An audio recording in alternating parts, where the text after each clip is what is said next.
Bonjour et bienvenue dans Entreprendre avec équilibre, le podcast qui t'aide à créer ta vie d'entrepreneur en pensant à ton bien-être. Pris dans nos projets pro et le rythme palpitant de la vie d'entrepreneur, parfois on s'oublie.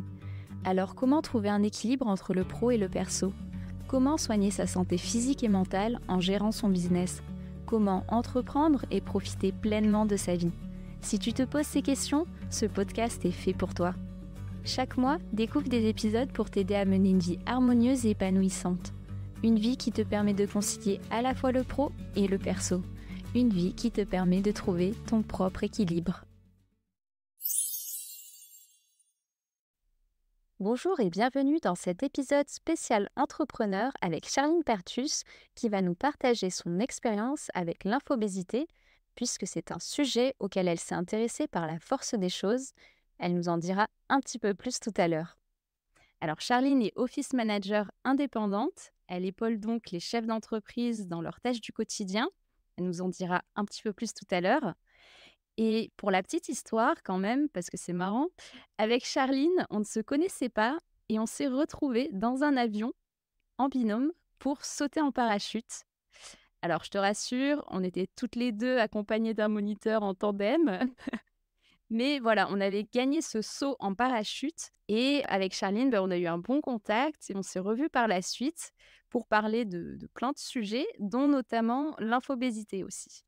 Bonjour Charline et bienvenue sur le podcast. Je suis ravie de t'accueillir aujourd'hui. Bonjour Nenia, merci beaucoup de m'avoir invité sur ton podcast. Effectivement, je nous rappelle cette anecdote où on a sauté ensemble dans le même avion, ce petit coucou, et des liens se sont noués effectivement à ce moment-là. C'est vrai que ça crée des liens forts de se retrouver dans un tout petit avion à quelques minutes de sauter en parachute. Ouais. Surtout que la porte était en plastique. C'est vrai. Alors, je vais te donner la parole, Charline, pour te présenter. Mais avant, j'ai un petit jeu, comme tu le sais, que je propose à mes invités pour permettre aux auditeurs et auditrices d'en savoir un petit peu plus sur toi. Et pour ce jeu, on a besoin de 2 vérités et un mensonge. Le but étant de deviner où se trouve le mensonge. Mensonge qui sera dévoilé à la fin de l'épisode. Est-ce que tu peux nous dire 3 choses sur toi pour qu'on tente de découvrir laquelle est fausse ? Alors, je vais me prêter au petit jeu. Donc, première phrase, première citation. J'ai été une des premières en France à avoir un smartphone. Ok, Deuxième, j'ai loupé 5 fois mon permis. d'accord. Et troisième, j'ai failli mourir en trafiquant un compteur électrique. Ah oui, ok. Bah écoute, hâte d'en savoir plus. Et donc avant de parler de l'infobésité, Charline, je te laisse te présenter brièvement pour celles et ceux qui ne te connaissent pas. Alors oui, comme tu l'as déjà précisé, effectivement, je suis office manager, je dirais même office manager de transition. C'est-à-dire que je vais accompagner les TPE, les entreprises sur leurs questions de structuration administrative, de transformation digitale. Je fais aussi des audits organisationnels pour les aider. En fait, j'arrive vraiment quand les entreprises ont des problématiques d'hypercroissance ou d'efficience. Je les aide à se structurer et après, je vais passer la main à quelqu'un qui va être peut-être en interne ou en externe, mais qui va être plutôt dans la gestion. On peut dire que tu es le bras droit du dirigeant. Oui, c'est très amusant parce que, il y a eu un post de Yomi Denzel sur ce sujet, comme quoi il recrutait maintenant des assistants qui faisaient monter en bras droit, en COO, en directeur opérationnel.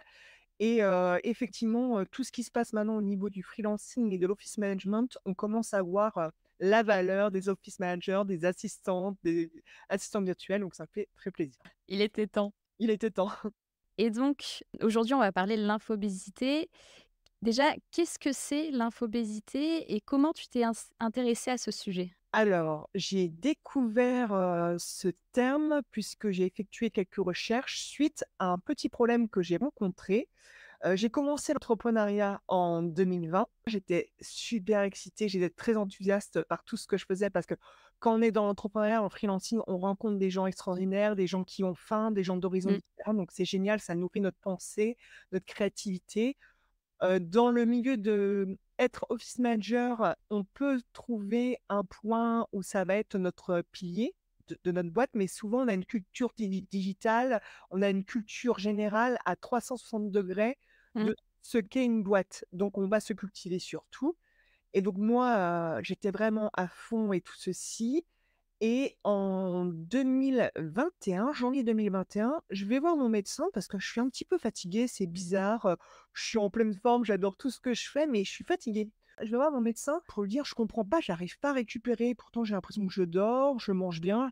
Je commence à faire attention à ma santé physique et mentale. Et là, le médecin me dit, bah, c'est très simple, vous continuez comme ça, je vous arrête dans une semaine et je vous envoie à l'hôpital. Je fais, ouf, je fais: «Mais qu'est-ce qu'il raconte?» Il me dit: «Vous êtes dans un état de fatigue, vous ne» il me dit: «Vous avez plus de tension, vous avez plus rien, ça va pas du tout». Et là, je fais: «Mais non, je tout va bien, c'est juste que là, j'arrive pas à récupérer en ce moment, mais» il me dit: «Non, mais» il m'a dit: «Taisez-vous». Il me dit: «La prochaine fois, vous venez avec quelqu'un, un ami, un compagnon, quoi que ce soit» et je lui explique ce qui est en train de se passer. «Dans une semaine, vous allez à l'hôpital si vous ne m'écoutez pas». Et là, il m'a dit: «Vous êtes fatigué» et il me dit: «Là, je veux que vous rentrez, vous ne voyez personne pendant 3 jours» parce que j'avais tendance à m'occuper des problèmes des autres et Ouais, en fait, quand on aime bien résoudre des problèmes, on goupille un peu notre cerveau. On peut pas juste le mettre en mode résolution de problème au niveau professionnel. Je sais pas comment les gens font. Moi, après, je le résous aussi au niveau personnel et j'aime ça. J'aime résoudre des problèmes. J'ai une excitation, un plaisir à trouver la solution des problèmes. Et ce médecin m'a dit un truc aussi très intelligent. J'ai un médecin très intelligent, un médecin généraliste très intelligent, je tiens à le dire. Il m'a dit, «C'est sympa, hein, de se shooter, à l'adrénaline». mmh, Et je fais: «Waouh, OK».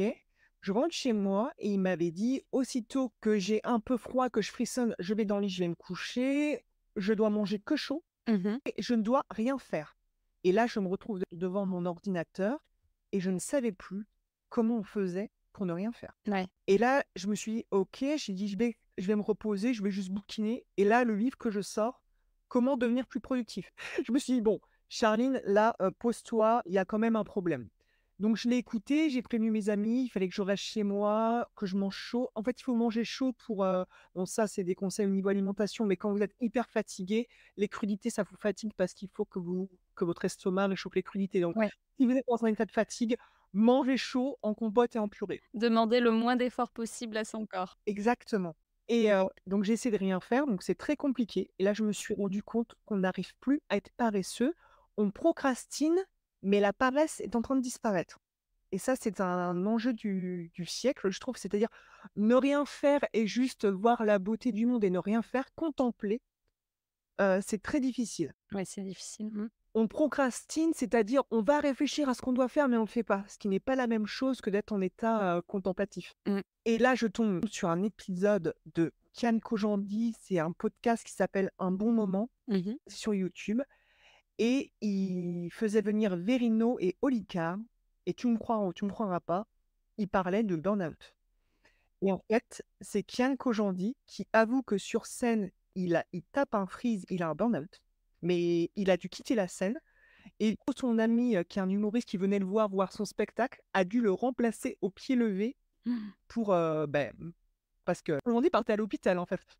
Et là, ça m'a fait du bien, désolée Kian, si tu nous écoutes un jour, ça m'a fait du bien de me dire: «Ah oui, ça lui est arrivé alors qu'il adorait son boulot, qu'il adorait ce qu'il faisait» Ouais. et donc je me suis reposée, j'ai écouté le médecin et je me suis dit: «C'est bizarre ce que j'ai, c'est un pré-burn-out ou voilà, mais qui est dû à autre chose que d'un épuisement purement professionnel».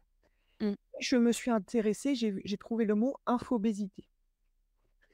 Infobésité, c'est le fait d'avoir une surcharge informationnelle et d'ailleurs, il faut savoir que ça existe depuis, l'Antiquité, en fait, hein, avec, une surcharge informationnelle à cause de la profusion de livres et là, il faut qu'on se rende compte tous qu'on est vraiment en surcharge informationnelle, mais sur tous les sujets. En plus, quand on est entrepreneur, on veut se former sur tout, il y a ChatGPT qui arrive, on veut se former et moi, j'avais plein de formations, je faisais plein de formations, plein de trucs, je kiffais, j'étais dans le plaisir, mais trop, trop. Ouais. Je voulais faire trop de choses, je voulais résoudre trop de problèmes, je voulais, heu, C'était trop à l'extrême. trop à l'extrême et c'est très difficile de comprendre qu'on est fatigué à cause de ça, je trouve. Si on voit pas le mot, on comprend pas, en fait. On commence mieux à comprendre maintenant depuis quelques mois, on entend parler, depuis allez, 1 ou 2 ans, on entend parler, mais 2021, j'en avais pas entendu parler pour ma part et donc voilà ce qui m'est, arrivé. Donc là, je me suis dit: «OK, il y a vraiment un sujet sur, l'infobésité». Je me suis dit, j'ai vu les risques sur moi, en fait et j'ai vu qu'il y avait d'autres types de risques, donc il y a vraiment le burn-out, Moi, c'était vraiment une saturation, d'informations et je perdais ma créativité. Mmh. Alors que je suis quelqu'un qui adore avoir des formules, qui compose vite, qui écrit vite, qui, aussitôt qu'elle voit un problème, j'ai tout de suite j'ai comme une carte qui se forme avec tous les problèmes, pourquoi ça se crée, tout ceci et j'ai un plaisir. Mmh. C'est vraiment lié à une passion. Ça se voit quand on parle. Et donc je n'avais plus du tout cette créativité. Puis, en plus, quand tu as l'habitude d'être créative et que tu l'es plus, tu te dis: «Allez, sois créatif, donc fais plus de choses, nourris-toi plus pour être plus créatif». Jusqu'à ce que tu comprennes qu'il faut s'ennuyer, il faut redevenir paresseux et ne rien faire. Mmh. Et moi, j'étais agressive, ma productivité baissait, je n'arrivais plus à rien faire, que ma productivité est corrélée vraiment à ma créativité, en fait. Oui. Je deviens productive quand j'ai du plaisir. Et au final, je n'arrivais plus. J'ai vu que ma mémoire alors c'est arrivé à peu près en même temps que le covid, donc c'est un peu compliqué à voir, la période du covid, ce qui a causé l'un, si c'est l'un et l'autre. Mais je sais que, par exemple, j'avais du mal à me souvenir des prénoms des gens et Mmh. ça, c'est encore. J'ai oublié des personnes avec qui j'avais fait Ah! Ah oui, un dîner à 4 5 personnes. Je les avais rencontrés, j'ai parlé avec eux et ma meilleure amie m'a dit: «Mais si, on a mangé ensemble». Oublié. En fait, c'est fou ça. mon cerveau a fait une sorte d'évacuation à désolé pour cette personne qui était très sympathique, mais il s'est dit, «Bon», je pense qu'il s'est dit ça: «On va Sélectionner, ouais. sélectionner au maximum», mais il y a des trucs que je retiens qui me servent à rien, mais j'ai vraiment oublié des choses. Mon vocabulaire s'est appauvri, donc ça, je sais aussi que c'est à cause, de la période du covid où on a moins parlé avec les personnes, mais j'ai du mal à l'oral, là encore, à récupérer une capacité de vocabulaire où je suis assez contente de moi et où j'ai, une diversité au niveau des mots. Mmh. À l'écrit, c'est un petit peu plus facile, mais à l'oral, je trouve que c'est encore un petit peu pénible. Ouais, à l'écrit, tu as le temps d'y réfléchir, de le laisser venir à toi. En fait, là, quand tu parles du coup de l'infobésité et de ce qui t'est arrivé, j'ai l'image d'une, bibliothèque. C'est comme si ton cerveau, c'est une bibliothèque, tu as plein de livres et en fait, tant que tu enlèves pas certains livres, tu as pas la place pour d'autres. Je sais pas si ça fait sens? C'est ça et moi l'image que j'ai, je le relie aux maladies qui sont liées au physique, c'est-à-dire les maladies alors je n'ai plus les mots, les personnes qui se font vomir parce qu'ils mangent trop. La boulimie? Oui, alors il y a la boulimie, moi ça me fait penser à ça où tu ingères plein d'informations et ton vomi, c'est tu trop de choses et moi ça m'a provoqué l'effet où maintenant je fais attention à mon poids Mmh. et quand je suis en mode surcharge informationnelle, je vais maigrir parce que mon cerveau puise à mon avis et je vais avoir besoin de sucre. Je vais être en OK. là, il me faut du glucose. Donc là, c'est les symptômes que j'ai compris par rapport à moi. Je ne dis pas que les autres, personnes pourraient ressentir ça. Ça peut être aussi Mmh. de l'agressivité, ça peut être, et au final, tu es pas informé et moi, c'est la perte de vocabulaire, le manque de créativité, je le sens. Après, c'est selon les personnes et moi, je sens que quand ça devient plus long, plus compliqué, bon, OK, je sais que là, ça faut que je me repose. Est-ce que tu le sens encore aujourd'hui, du coup? Je suis très alerte parce que j'ai une autre problématique où, je ressens pas trop la douleur et je ressens pas trop la fatigue. Je fais pas très attention à mon corps. Comme dirait mon médecin généraliste super intelligent, comme toutes les femmes qui serrent les dents, c'est ce qui m'a sorti, donc je suis très alerte aux Mmh. micro-signes. C'est-à-dire que là, par exemple, en novembre sur décembre, je me suis octroyé beaucoup de grasses matinées parce que j'en avais besoin et je me dis: «OK, là, j'ai besoin de plus dormir». Je fais très attention au rythme, aux phases et j'alerte les entrepreneurs sur ce sujet. Oui, là, je peux le ressentir encore. Mmh. Je fais très attention sur ces sujets, mais aussi qu'il y a un nouveau sujet, par exemple, comme le ChatGPT qui arrive, qui me passionne. Je me retiens d'acheter des formations, je me retiens d'acheter des choses. Je me retiens d'être dans de la consommation. Ouais, tu essaies de plus réguler et de pas tomber dans l'extrême. Ouais, c'est vraiment ça. Mais c'est vraiment quelque chose de glouton, en fait. Mmh. On peut gloutonner devant plein de pâtisseries, ça fait vraiment cet effet-là au niveau de l'information. Mmh. Tu faisais combien de formations? Tu as une idée précise du chiffre ou pas? On avait 3 ou 4 en même temps, comme je pouvais Oui. lire 3 ou 4 livres en même temps. Ça, j'ai toujours lu 3 ou 4 livres en même temps, c'est pas le problème, mais c'est aussi, j'avais plein de fenêtres ouvertes, j'avais plein de sujets différents qui me passionnaient, et j'ai une problématique quand j'ai un problème, je vais suranalyser et je vais me renseigner sur des choses qui ne servent à rien. Par exemple, je vous donne un exemple idiot. Il fallait que je remplace ma cuvette des toilettes.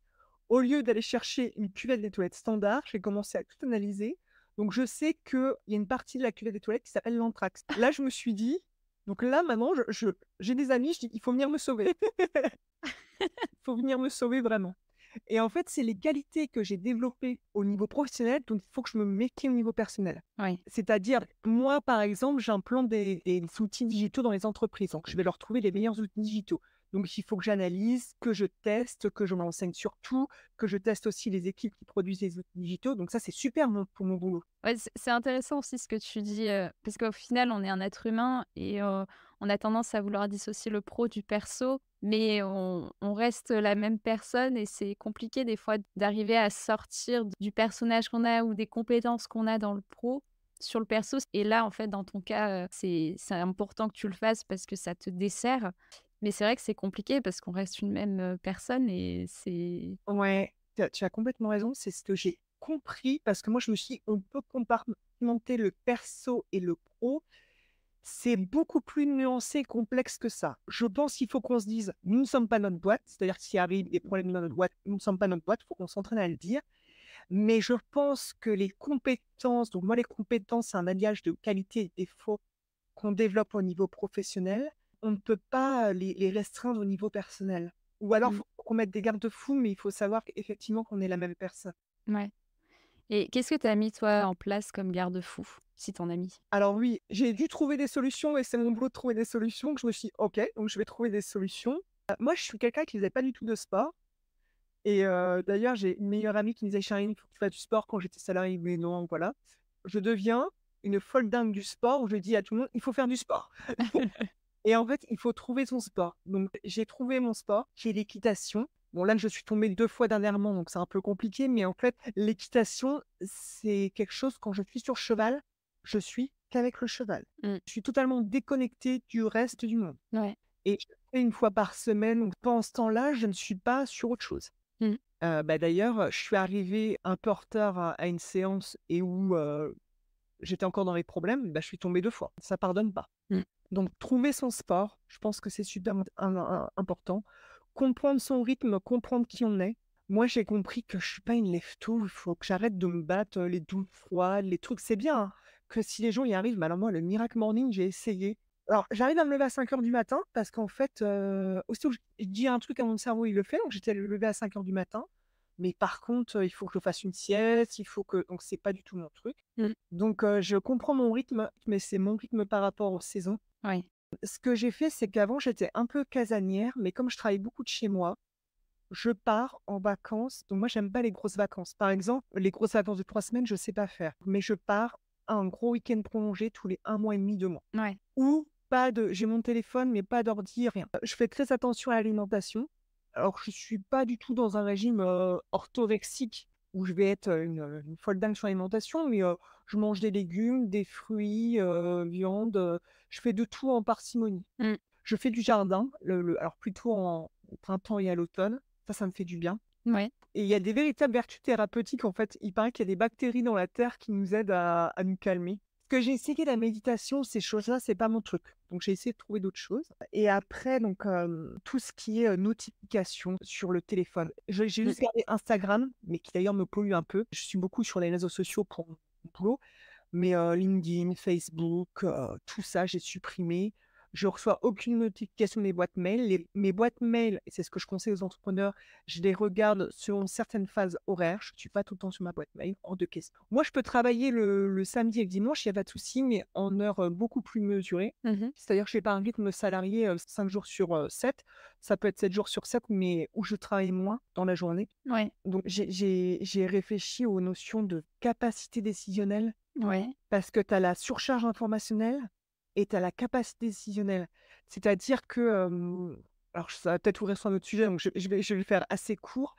Et j'évite de solliciter toujours mon cerveau pour prendre des décisions. Donc j'inscris des routines et les grosses décisions, j'essaie de les prendre au matin quand je me réveille. Ouais. C'est-à-dire que j'ai une phrase qui fait un peu rire les gens quand j'ai un truc, à devoir décider qui est un peu complexe. Je dis: «Je vais dormir dessus». Ouais. Je dors dessus et en me posant une question, comment puis-je résoudre ce problème?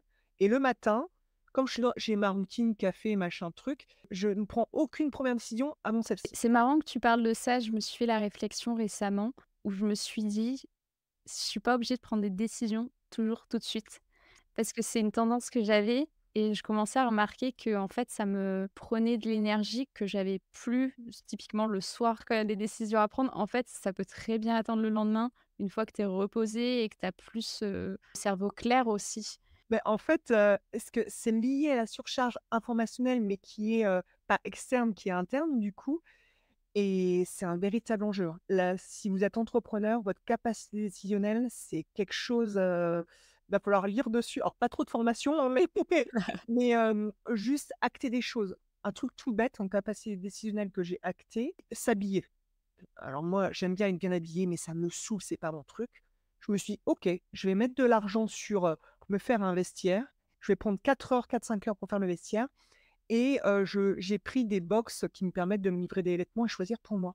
Mais rien que ça, je suis prête à payer pour libérer du temps et c'est pas juste du temps qui est inscrit dans un horaire, c'est du temps qui vous prend de l'espace dans votre cerveau. Mmh.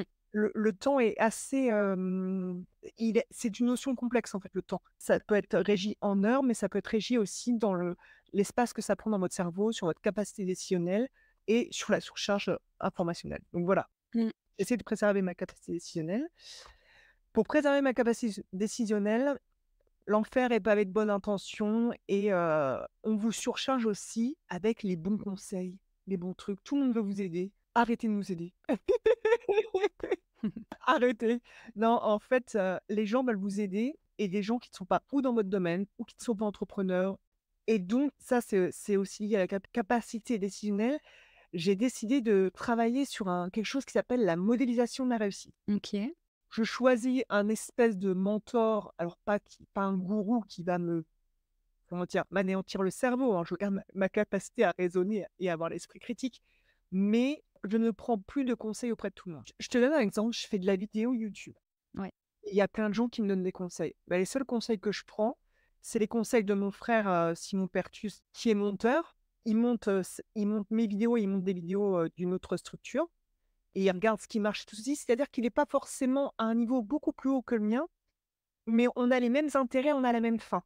Mmh. Par contre, j'ai reçu des conseils: «Oui, tu devrais faire ci, tu devrais faire ça». Des gens qui ne sont pas spécialisés dans le leadership, ni dans l'élocution, ni qui ont pas entrepreneur et qui n'ont jamais fait de vidéo et donc là, j'ai une technique, la technique de ma grand-mère, je dis: «Oui, oui, je vous remercie» et je le mets dans la boîte poubelle dans ma tête et je suis vraiment désolée de dire ça, c'est pas de la méchanceté, mais c'est pour préserver ma santé mentale. Mmh.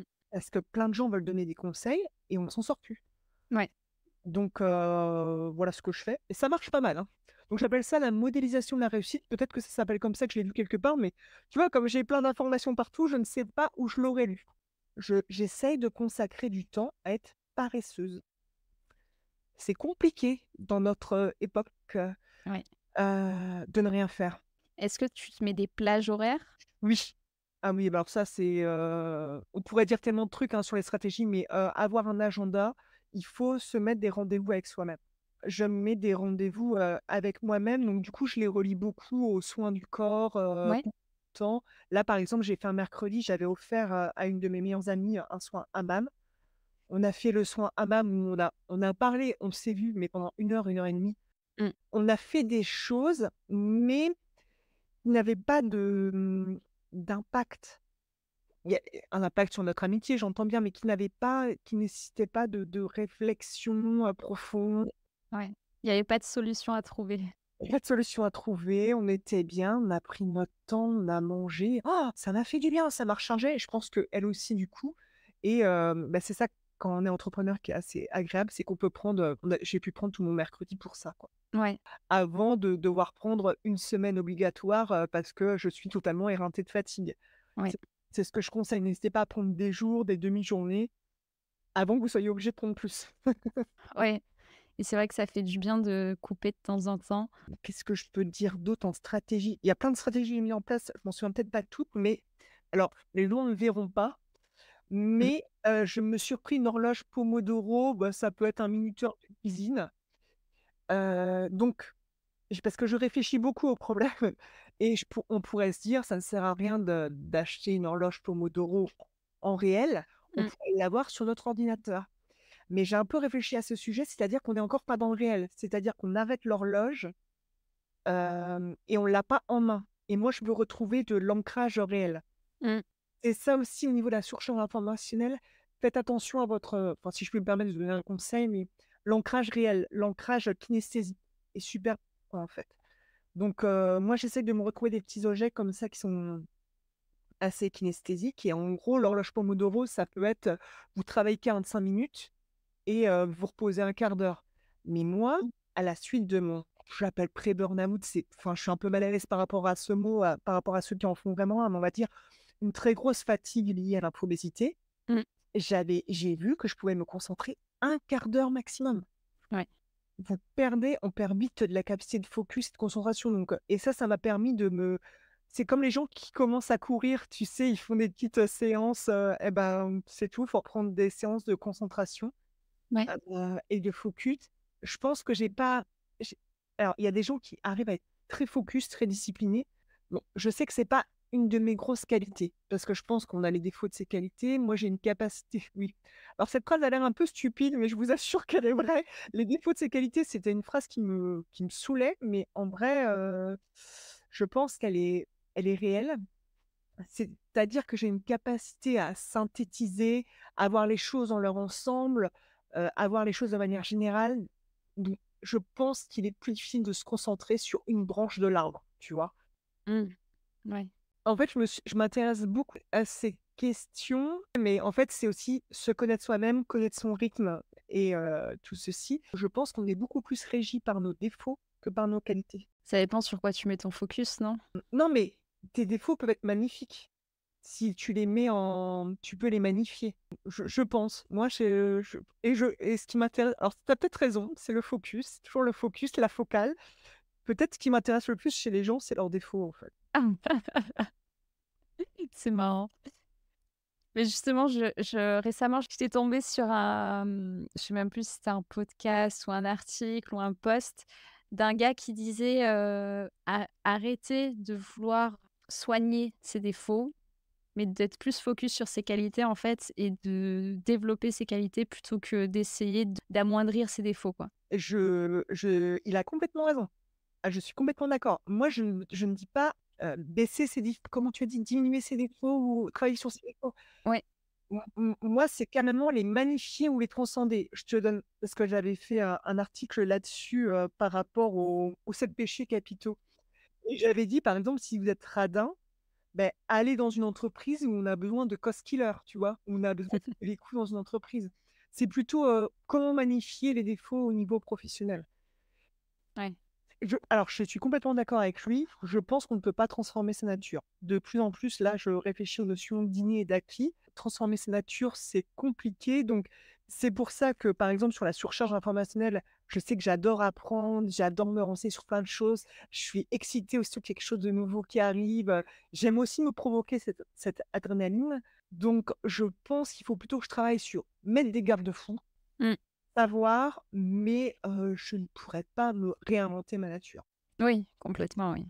Mmh. Je ne suis pas d'une nature disciplinée, alors ce qui est très drôle parce que je travaille la structure mais justement, tiens, je te donne un exemple. Je suis pas d'une nature disciplinée.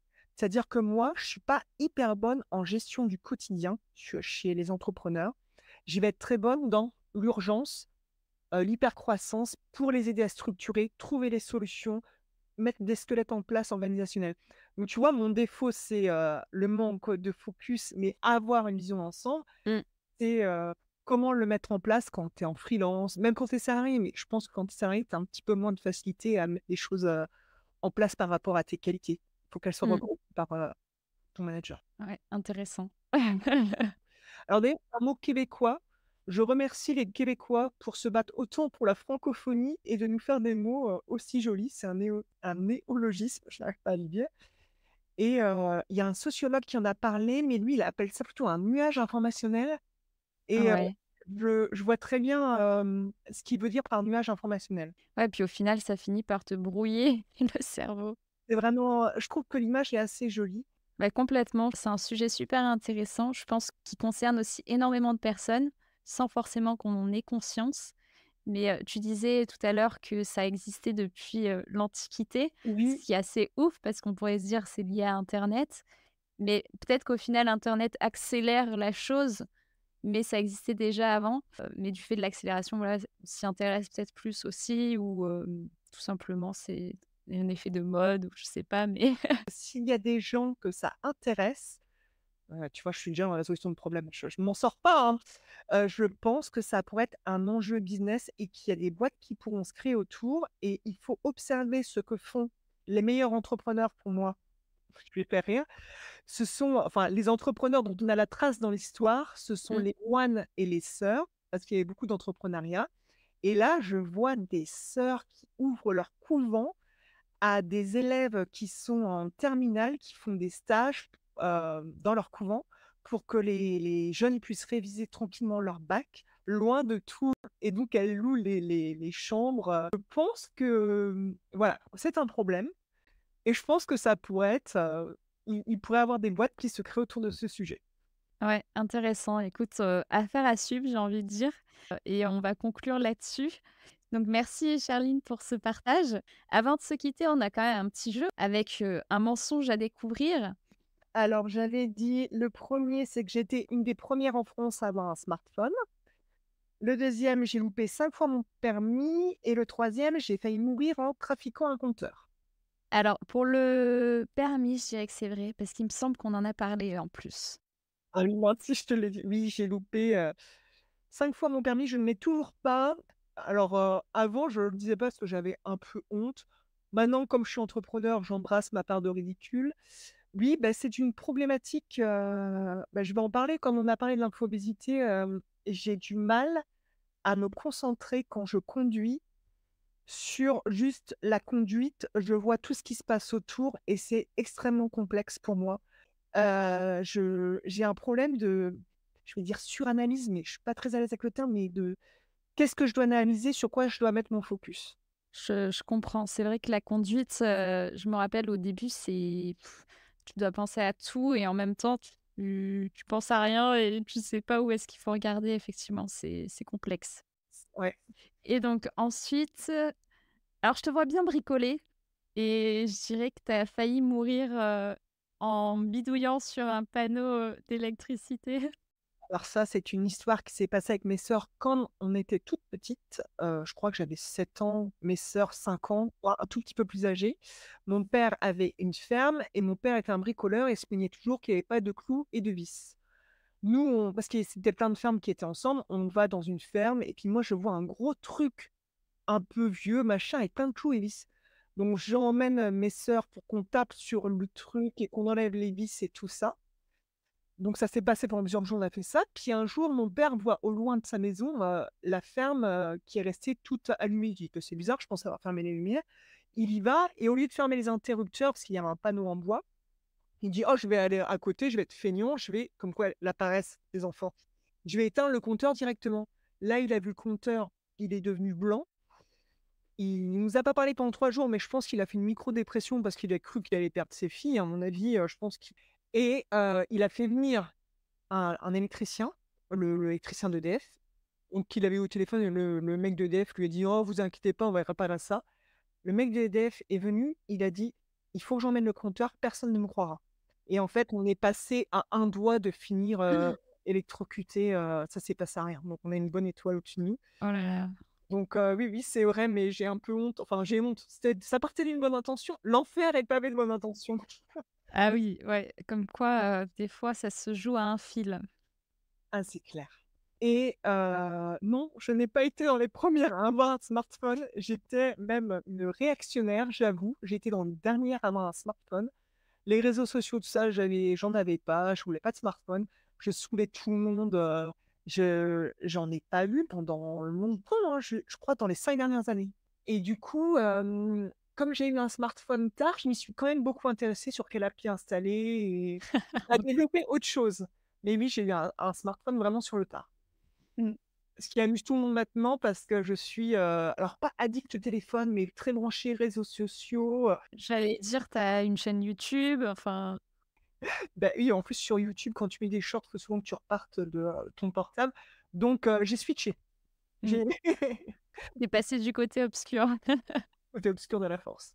Avant que j'oublie, une dernière question, Charline. Quel est le meilleur moyen pour te contacter justement en parlant de smartphone?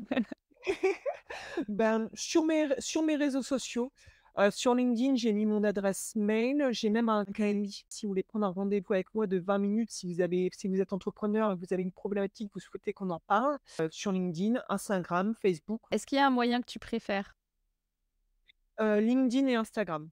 OK, bah, je mettrai les liens de LinkedIn et Insta dans la description de l'épisode et je mettrai aussi le lien de ta chaîne YouTube pour ceux qui s'intéressent.